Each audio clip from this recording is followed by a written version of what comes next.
Kahapon nakita ko 'to, sabi ko, "Wow, 120 na." Yun nga lang 'no, nandun pa rin tayo sa consolidation area natin, which is around 115 to 120. Look at this 'no, hindi pa na natin siya binibiyak, ha.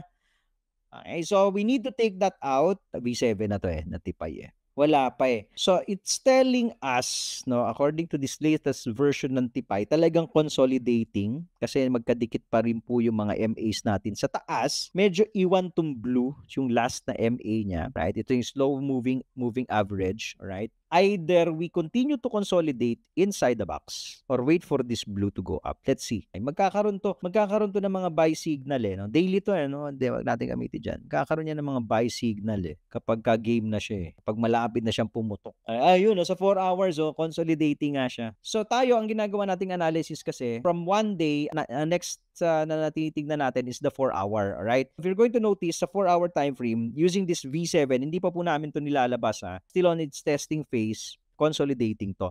So usually, consolidating market, even yung mga professional traders, no, hirap po mag-trade dito, ha. Not unless you have a good and clean strategy na magsuswing ka rito, pwede naman, alright? But yung ating TIPI trading system on a consolidating market, medyo challenging siya. So what you want to see is a break. Kaya sabi ko sa inyo, break above 120, doon ka na mag-participate. Most likely, you're going to see something like this, sa version 7. So dito sa version 7 natin ng TIPI, meron na tayong sinet na TP and SL. Ay katulad po nito, 1:1 lang yan. TP hit, SL hit. Ito, SL to. So may pwede nyo i-adjust yan manually, no, pagka dineploy na natin. So for now, kasi nasa testing phase pa po ito. Maybe we just wait na bumasag to sa 120.